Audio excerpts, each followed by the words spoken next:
እሳትን ኃይል አጠፉ እያለ በእምነታቸው ነው። እሳት ውስጥ ገብተው እንኳን ወደ እሳት ሲጣሉ ይዘምሩ ነበር። እሳት ውስጥ የጣላቸው ሰዎች እነሱን ጥለው ሲመለሱ እሳቱ እነሱም በልቷቸዋል፣ አቃጥሏቸዋል፣ በልቷቸዋል። እቤትሱን እኛቴ ሳንጀቹ አነንቲ በርባችሰ ዋቀት ትርከቹ በርባችሰ ሶመ በርባችሰ ነምን ዋቀዮ ትርከቴ እቤተከ ሳይምባ እቤተሰኛቱ ሬንጫ ፋንጩ ፈጎፍታን እርገማ ዋቀዮ እርጌ እቤተከሳ ሬንጫ ከሳይምባ ሰየቹዳ። ስለዚህ እግዚአብሔር ያንበሳን አፍ የሚዘጋው መልአኩን ልኮ ነው። ዛሬ እኔና እናንተ ያለንበት ሰዓት ያለንበት ወቅት በእውነት የምናመልከው አምላካችን ከዚህ ከሚያስጨንቅ ዘመን አንገት ከደፋንበት ዘመን ቀና ያደርገናል። ከዚህ ከሚያስጨንቅ ዘመን ያሳልፈናል ብንል በእምነት ካልሆነ ሊሆን አይችልም። ይኸው እየጮህን ነው፣ እንጮሃለን፣ እናለቅሳለን። ግን ጾማችንና ጸሎታችን እንደ ሦስቱ ሕፃናት እንደ ነቢዩ ዳንኤል በእግዚአብሔር ዘንድ ተሰሚነት ይኖረው ይሆን ወይ? እንጾማለን፣ እንጸልያለን። እነሱ በዛን ሰዓት በንጉሥ ፊት ሊቆሙ ፊታቸው እንዳይጠወልግ ሰውነታቸው እንዳይከሳ ሥጋ እየተቆረጠ ጠጅ እየተቀዳ እንዲጠጡና እንዲመገቡ ነበረ። እነሱ ግን ያሉት ምንድን ነው? ግድ የለም እኛ ጥሬ እንብላ፣ ውሃ እንጠጣ። በዛን ሰዓት ወደ ንጉሡ ፊት አቅርበን በንጉሡ ፊት አናሳፍርህም ብለውታል። እውነት ነው፣ አላሳፈሩም። ዛሬ ይህንን ጾም ትተው የሚበሉ የሚጠጡ ሰዎች አንገታቸውን ክር አስረው ይህንን ጾም ከሰባቱ አጽዋማት አንዱ የሆነውን ካህናት ናቸው ወይንም የቄሶች ነው እያሉ ከፋፍለው ጾምን የሚበሉ ክርስቲያኖች ይኖራሉ። እነሱም የሚጾሙትም ይበልጥ የሚጾሙት ሰዎች ፊታቸው ያበራል። ካህናትን ተመልከቱ፣ ፊታቸው ልዩ ነው። ሌሊት ቆመው አድረው ተኝተው ያደሩ ይመስላሉ። ወዛቸው ልዩ ነው። ስለዚህ እግዚአብሔርን ታምኖ በእግዚአብሔር ፍቃድ የሚጾም የሚጸልይ ሰው ከመከራ ይድናል። እግዚአብሔር ከመከራ ያውጣን። ወገኖቼ ዛሬ ታላቁ መልአክ ቅዱስ ገብርኤል እሱም ብለን የመጣ ነው። ይህ ሁሉ ክርስቲያን የተሰበሰበው ቅዱስ ገብርኤልን ምን ብሎ ነው? አምኖ ነው። ያድነኛል፣ ይታደገኛል የእግዚአብሔር መልአክ። ምናልባት ዛሬ ገብርኤል ነው እንደው ምንም እንደው እስኪቼሊ ብሎ የመጣ ሰው ግን ምንም ነገር የለውም። ግን የሚጠብቀኝ መልአክ ቅዱስ ገብርኤል ነው። ታዲያ ቅዱስ ገብርኤል ይጠብቀኛል ካል በዚህ በሐዋርያት ሥራ ምዕራፍ 10 ቁጥር 30 ላይ ስናነብ እንዲህ የሚል ቃል አለ። በዛን ሰዓት የነበረው በቅፍርናሆም ከተማ ተወልዶ ያደገው እምነቱን ክርስቶስ ያደነቀለት የማቴዎስ ወንጌል ምዕራፍ 8 እንደተጻፈው ያደነቀለት መቶ አለቃ ቆርኔሌዎስ ይጾማል፣ ይጸልያል፣ ይመጸውታል። ምን አልኳችሁ? ይጾማል፣ ይጸልያል፣ ይመጸውታል፣ ይሰጣል ማለት ነው። ይህንን ሲያደርግ የእግዚአብሔር መልአክ ወደ ሰማይ ትኩር ብሎ ሲመለከት በተመስጦ 9 ሰዓት ላይ የጸሎት ሰዓት ስለነበረ ወደ ሰማይ ትኩር ብሎ ሲመለከት የእግዚአብሔር መልአክ ቅዱስ ገብርኤል እየበረረ ወደ እሱ መጣ። ክብር ምስጋና ይግባው ለመድኃኔዓለም። እየበረረ ወደ እሱ መጣና እንዲህ አለው፣ ቆርኔሌዎስ ሆይ ስለምን ወደ ሰማይ ትኩር ብለህ ትመለከታለህ? ጾም ጸሎትን ምጽዋትን እግዚአብሔር ተቀብሎልሃልና ደስ ይበልህ አለው። የኔና የእናንተም ጾም ጸሎት እንዲህ ካማረ የእግዚአብሔር መልአክ ቅዱስ ገብርኤል ደስ ይበላችሁ ይለናል። እግዚአብሔር አምላካችን ከሐዘን ወደ ደስታ ያሻግረን። አንገት ከደፋንበት ቀና ብለን እንድንኖር እግዚአብሔር አምላክ ይርዳን። ታዲያ ጾምና ጸሎት እንዲህ የሚጠቅም ከሆነ ከእግዚአብሔር መልአክ የሚያገናኝ ከእግዚአብሔር ጋር የሚያስታርቅ ከሆነ ለምንድን ነው ምክንያት ፈጥረን የማንጾመው? የምንጾመው እንጾማለን፣ የማንጾመው ግን አለን። ጾሙን ከፍለን ይህ የቄሶች ነው፣ 16 የሕፃናት ነው። ታዲያ አንተ ምን ልጾም ነው? የትኛው ጾም ነው ያንተ? ሙክቱን ስትገዛ የኔ ነው የካህን ነው አትልም። ጾምን አከፋፍለ ከፍለ ለብቻ ነጥለ የምጾም ከሆነ አግባብ አይደለም። እግዚአብሔር አይቀበልህም። እግዚአብሔር አይሰማችሁም፣ አይቀበላችሁም። ወገኖቼ ዛሬ እንደ ሦስቱ ሕፃናት እግዚአብሔር በእውነት መልአኩን ልኮ አንገት ከደፋንበት አንገታችን ካዘነበት ከኑሮ መጨመር መከራ ካየንበት ታዲያ የእግዚአብሔር መልአክ ቅዱስ ገብርኤል ለምን ወደ እኛ አይመጣም? ወገኖች ወደ እኛ መጥቶ አይዟችሁ ኑሮ ተስተካክሏል፣ ኢትዮጵያ ሰላም ሰፍኗል ይበለን ቅዱስ ገብርኤል። አሜን። ኧረ ይበለን ቅዱስ ገብርኤል። አይዟችሁ ቀና በሉ፣ ጾማችሁ ጸሎታችሁ እኮ ታዲያ ምን ዋጋ አለው? ካልጾምን ካልጸለይ ጾማችን ጸሎታችን አግባብ ከሌለ በዚህ በትንቢተ ኢሳይያስ ምዕራፍ 58 ቁጥር 1 ጀምረን እስከ 12 ያለውን ተመልከቱ። ስለምን ጾምን? እግዚአብሔር አልተመለከተንም። ስለምን ጸለይ ለምን? ስለምን ነፍሳችንን አዋረድን? እግዚአብሔር አልተቀበለንም፣ አልሰማንም ትላላችሁ። በእውኑ እናንተ ምትጾሙት ጾም እኔን እግዚአብሔርን ደስ ያሰኘኛል ይላል እግዚአብሔር። እኛ ምን ጾመው ጾም እግዚአብሔርን ደስ ያሰኘዋል። የተመረጠ ጾም ነው የምንጾመው ጾም። ያልተመረጠ ስለሆነ ነው እግዚአብሔር አልሰማን። እግዚአብሔር አልሰማን። እርስ በርሳችን እዚህ አሁን በትንቢት ላይ ቅድም መነሻ ላይ 3 ሕፃናት ያሉበት ሀገር በተለያየ ቋንቋ የሚናገሩ ነገር ግን እግዚአብሔርን የማያመልኩ እነዚህ 3 ሕፃናት አምነው ያሳመኑ ናቸው። እሳት ውስጥ ገብተው እሳቱ እየነደደ ሲዘምሩ ንጉሡ ተናደደ። እንዴት ነው የሚያመሰግኑት? እንዴት ነው የሚዘምሩት? ስለዚህ የእሳት ኃይል ወላፈኑ ከፍ እንዲል የወይን ሐረግና ሌላ ደግሞ እሳቱን ወላፈኑን ከፍ የሚያደርግ ቀምሙና ጨምሩበት ወደ እሳቱ አለ። ያንን ሲጨምሩ 40 ክንድ ከፍ አለ እሳቱ።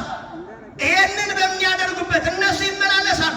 ዛሬ እኮ እውነት ጸሎታችንን፣ ቅዳሴያችንን፣ ስብከታችንን ደስ የማይሰኙ የሚናደዱ አሉ። እንድናዝን ብቻ የሚፈልጉ ቤተ ክርስቲያን ሐዘንተኛ እንድትሆን ጥሩ ነገር እንዳይወጣ የሚያደርጉ ወይንም የሚመኙ ሰዎች አሉ።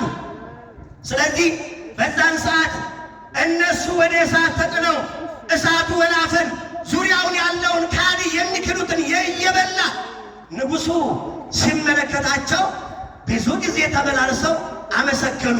ሚስጥር አለው። የተመላለሱበት 33 ጊዜ ማመስገናቸው የክርስቶስ ወደዚህ ዓለም መምጣት 33 ዓመት መመላለስ ይሄን ሁሉ ሚስጥር ነው እና ታሪክ ትቼ ያልኩት ብዙ ታሪክ አለውና ስለዚህ ይሄን አድርገው ሲመላለሱ በእሳቱ ውስጥ እሳቱ አልነካቸው።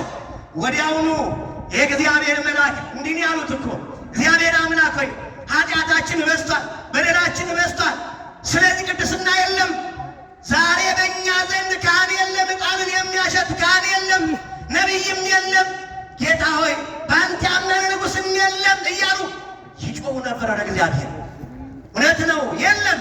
ዛሬ ካህናቱ ሞልተውልን ዕጣን መዓዛውን እያሸተትን በቤተ መቅደስ በቤተ እግዚአብሔር መተን ይህንን እንኳን ለዚህ እንኳን ምስጋና የማንሰጥ ሰዎች ነን እኮ። ለዚህ እንኳን ምስጋና ማንሰጥ ማናመሰግን። ስለዚህ እንዲህ እያሉ ነበረ የሚያመሰግኑት። በዛን ሰዓት የእግዚአብሔር መልአክ ቅዱስ ገብርኤል በመካከላቸው ተገኘና በበትረ መስቀሉ የእሳቱን ኃይል አጠፋ ወይንም መታው፣ አቀዘቀዘላቸው። ምንም ሳይሆኑ ከእሳት ወጡ። እግዚአብሔር ይመስገን፣ ምንም ሳይነካቸው።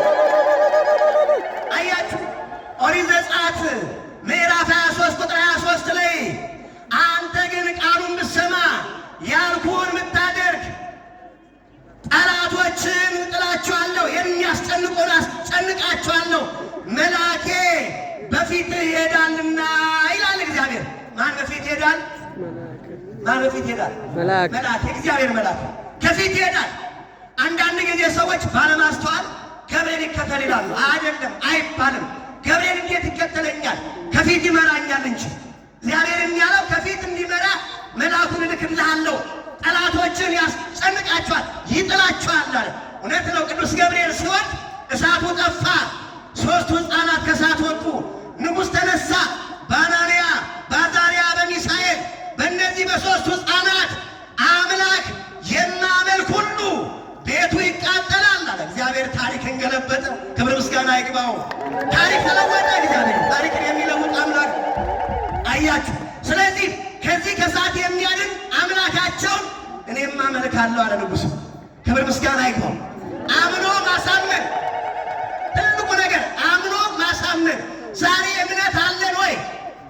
አማኞች ምግባር አለን ወይ? ትሕትና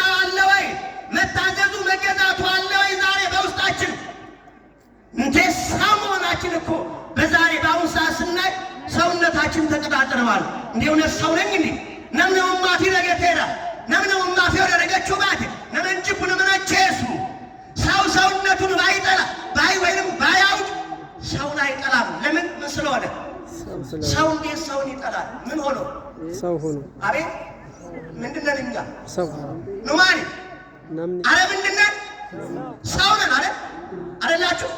ተጠራጠራላችሁ ነው? ሳይንሱ እንዳለው መጀመሪያ የሰው ልጅ ምን ነበረ ያለው ሳይንሱ? ዝንጀሮ ነምጀል የሰፍሬራ ዝንጀሮ አይጉድ በጣም ይገርመኛል። የመጀመሪያው ፍጥረት ዝንጀሮ ነበር አለ ሳይንስ። ከዛ ቀስ በቀስ ወደ ሰውነት ተለወጠ አለ። ይሄንን በትምህርት ተቀብለን ተማር ነው። የሚገርም ነው። አሁን ደግሞ ቀስ አሉና የመጀመሪያው ፍጥረት የተገኘ አፍሪካ፣ ለዛው የት ኢትዮጵያ።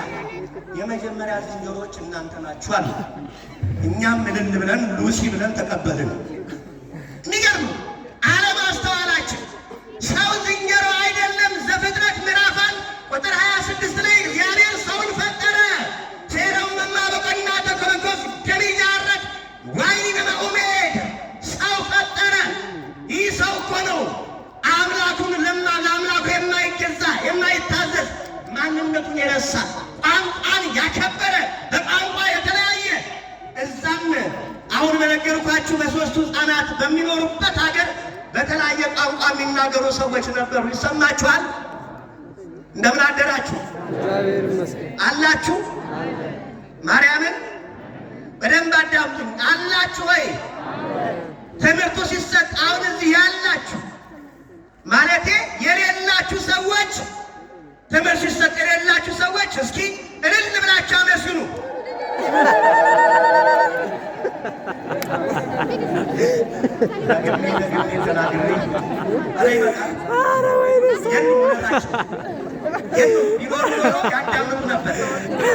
ደግሜ የነገርኳችሁ ያልነበራችሁ እልል በሉ ስል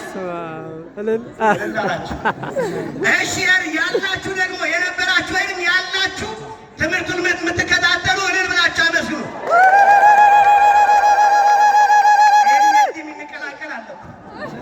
ይቀላቀላሉ ሲስተር እንደው ዝም ብሎ እልል ብቻ። እልል ከማለታችሁ በፊት መጀመሪያ እግዚአብሔር ማስተዋሉን ይስጣችሁ። አሜን። ምን ተባለ? ለምን እልል እንላለን? እልል በሉ ስለተባለ ብቻ አይደለም፣ ማዳመጥ ያስፈልጋል። እግዚአብሔር ማስተዋሉን ጥበቡን ያድላችሁ ያድለን። አሜን። ስለዚህ ወደ ነገር የምመለስ እኛ የምናመልከው አምላካችን የድንግል ማርያም ልጅ መድኃኔዓለም ኢየሱስ ክርስቶስ ዛሬ እኔና እናንተንም ይታደገናል። እውነት ያድነናል፣ ጥርጥር የሌለበት ያድነናል። በኑራችን ያፈርን ኑሮን ያስተካክላል። ዘዳግም ምዕራፍ 28 ቁጥር 15 ላይ እናንተ ብትመለሱ እናንተ እሺ ብትሉ ለእኔ ብትገዙ ኑሮ አስተካክልላችኋለሁ፣ ባትመለሱ በኑሯችሁ ላይ 7 እጥፍ እጨምራለሁ አለ እግዚአብሔር። ይኸው ጨመረ አይደል? ኑሮ ብሎ ጨመረ። ምነው ዝም አልክ? ተወደደ አትበሉ። ኑሮ ተወደደ አይባልም። ተወደደ ማለት ወደነዋል፣ ተቀብለነዋል፣ ጥሩ ነው ማለት ነው። ተወደደ ማለት የተወደደ ይላል አይደለም? ዳንኤልንም አንተ የተወደድክ የእግዚአብሔር ሰው ነው ያለው መልአኩ። የተወደድክ የእግዚአብሔር ሰው የተወደደ ከሆነ ኑሮ ቀጥሉበት፣ የከንፈራችሁን ፍሬ ትበላላችሁ። ኑሮ ምን ሆነ? ጨመረ። ስለዚህ ምን ያስፈልጋል? ኑሮ እንዲቀንስልን። ማን እንዲቀንስልን? እግዚአብሔር። በማን? በቅዱስ ገብርኤል አማላጅነት እነዚህን ሕፃናት ወርዶ ከእሳት ያወጣ ቄርቆስና ኢየሉጣ ሕፃንን እናትና ልጅን ከፈላ ውሃ ከሚንተከተክ ከሚፍለቀለቅ ከበርሜል ውሃውን አቀዝቅዞ ያወጣቸው ቅዱስ ገብርኤል አረ እኔና እናንተንም ከእሳት ያውጣን። አሜን። ከእሳት ያውጣን። እሳት ነው ያለንበት። እሳት ሲባል የሚነዳል ውስጣችን የሚቃጠል እሳት ውስጥ ነን። ከእሳት ያውጣን ቅዱስ ገብርኤል። እውነት ነው። ቅዱስ ገብርኤል ከእሳት ያወጣል ከነደደው ይባላል። ባለፈው 2010 ነው 2008 አካባቢ በዚህ በሱሉልታ መስመር አንድ ቦቲና አንድ ሚኒባስ ተቃጥለዋል። ታስታውሱ እንደሆነ ለአገልግሎት ስንሄድ 17 ሬሳ ፔስታል እጃችን ላይ አስረን ሰበሰብን። እሳት ነው። እሳት ሲያቃጥል ከባድ ነው። ጥርስ ብቻ ነው የቀረው፣ ሌላ ሁሉ ነዷል። የሰው ልጅ ደርቋል። እንዲህ አድርገን አጋጣሚ እዛ ሚኒባስ ውስጥ አገልግል ነበረ። ከእሳት የተረፈ ከመኪናው አካል የቀረ ምንድነው?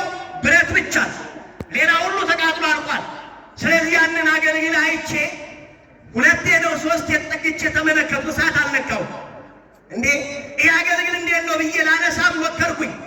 የሚገርማችሁ እዛ አገልግል ውስጥ ያለው ለካ የመልአኩ የቅዱስ ገብርኤል ጽላት ነው። የሚገርም ነው። የቅዱስ ገብርኤል ጽላት ከየት ነው የመጣው? ከጎጃም።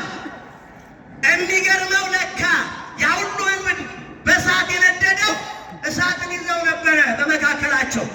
ስለዚህ የሹፌሩ የሚኒባሱ ሹፌር ሙሽራ ነበረ። ሳምንት ነበረ የሚያገባው። ስለዚህ እንግዲህ በአንድ ሰው ምክንያት በሌላው ሰው ምክንያት ይሄ ሁሉ ሰው እሳት በላው። ያ ጽላት የቅዱስ ገብርኤል ጽላት ነው። ተአምር ሰርቶ ማንነቱን በሶስተኛው ቀን ነው በአባቶቻችን በእረኞች ተነገረ። በአባቶች በካህናት ጽላቱ ተነሳ። ቤተ ክርስቲያን ተሰርቶለት በክብር ይገኛል ማለት ነው። እግዚአብሔር የተመሰገነ ነው። ስለዚህ ቅዱስ ገብርኤል ተአምረኛ መልአክ ነው። ብዙ ሰዎች ግን ቅዱስ ገብርኤል ቆጡ ነው አይደል የምትሉት? አይባል ቆጡ ነው። እውነት ነው። ቅዱስ ገብርኤል መጀመሪያ ቅዱስ ገብርኤል እግዚአብሔር ከፈጠራቸው መላእክትን ከፈጠረ በኋላ ተሰውሯቸው ነበርና ማን ፈጠረን በሚባልበት ሰዓት መላእክቱ ለሶስት ሲከፈሉ ያረጋጋው አምላካችን እስከምናይ በያለንበት እንቁም ያለው ማን ነው? ቅዱስ ገብርኤል ነው። ክብር ምስጋና ይግባው። ቅዱስ ገብርኤል በያላችሁበት ለሶስት ተከፍለው ሌላው ክፍል አምኖ የተቀበለ ሳጥናኤልን የፈጠርኳችሁ ሲል እሱን ያምኑ የተጠራጠሩ አይ ብለው ደግሞ በቅዱስ ገብርኤል ኃይል የቆሙ የተወሰኑ መላእክት ነበር ለሶስት የተከፈሉ። ስለዚህ በዛን ሰዓት መላእክትን ያረጋጋ ታላቁ መልአክ ቅዱስ ገብርኤል ነው። በዚህ በሉቃስ ወንጌል ምዕራፍ 1 ቁጥር 19 ላይ በቤተ መቅደስ አገልግሎት ላይ እያገለገለ አገልግሎቱ ደስ የሚያሰኝ ካህኑ ዘካርያስ ዕጣኑን እያጠነ እያለ ከማጥንቱ በስተቀኝ በኩል ከመሠዊያው በስተቀኝ በኩል የእግዚአብሔር መልአክ ቅዱስ ገብርኤል ተገልጾለት ልጅ እንደሚወልድ አበሰረው። ይህንን ቃሉን ስላልሰማ ዘካርያስ ይህ እስኪፈጸም አንደበት ዲዳ ይሆናል አለው ቅዱስ ገብርኤል። ካህኑ ዘካርያስ አንደበቱ ተዘጋ። ወደ እመቤታችን ተልኮ ሲመጣ ሲያበስር ሲነግራት በትህትና እመቤታችንን በትህትና እንደ ዘካርያስ አላሳዘናትም። የአምላክ እናት ናት። ምስጋና ያድረሳት ወላዲተ አምላክ። ኧረ አበስራት እመቤታችንን። ስለዚህ እንዲህ እያደረገ ለሚጾሙት ለሚጸልዩት እንባቸውን የሚያብስ ትንቢተ ዳንኤል ምዕራፍ 9 ቁጥር 3 ጀምራችሁ ተመልከቱ። ዳንኤል ስለ ሀገሩ፣ ስለ ወገኑ፣ ስለ ሕፃናቱ በአጠቃላይ ስለ ምድሪቱ ይጾም ይጸልይ ነበረ። ይህ የእግዚአብሔር መልአክ መጣና ጾምና ጸሎቱን እግዚአብሔር እንደተቀበለ አበሰረው። እኔና እናንተንም ዛሬ አናንያ አዛርያ ሚሳኤልን ከእሳት ያወጣቸው ቅዱስ ገብርኤል እኔና እናንተንም ከመከራ ያውጣን። አሜን። ይበቃል አላችሁ ማርያምን እንማር። እስኪ እንማር የምትሉ እጃችሁን አውጡ። እንማር የምትሉ አንድ እጅ አልፈልግም። አንድ እጅ ፓርላማ ላይ ሁለት እጅ ነው። እስኪ እንማር የምትሉ ቀጠለ ትምህርቱን እንማር የምትሉ ከፍ አድርጉት እስኪ። አቤት ደስ! እስከ ስንት ሰዓት እናድርገው? እስከ ስንት ሰዓት እንማር? እስከ 7 እስከ 6 እንኳን እስከ 6 ትንሽ እልፍ ብል ሹልክ ልትሉ ብቻችን ልንቀር። ስለዚህ እንማር ብላችሁ እጃችሁን ያወጣችሁ የምሕረት አምላክ መድኃኒዓለም ይማራችሁ። አሜን። መድኃኒዓለም ይማራችሁ። አሜን። እንማር ብላችሁ እጅ ያላወጣችሁ ትርፍ እጅ የለኝ አላውሳችሁ እናንተንም አምላክ ይማራችሁ። አሜን። ደስ ይላል። አሁን ወይኔ ሊረግመን ነው ስትሉ አይ ቤተ ክርስቲያን ርግማን አታውቅም ምርቃት እንጂ። ስለዚህ እኛ የምናመልከው አምላክ ከሚነደው እሳት ያድነን ዘንድ ይችላል። እኔና እናንተ የጎደለውን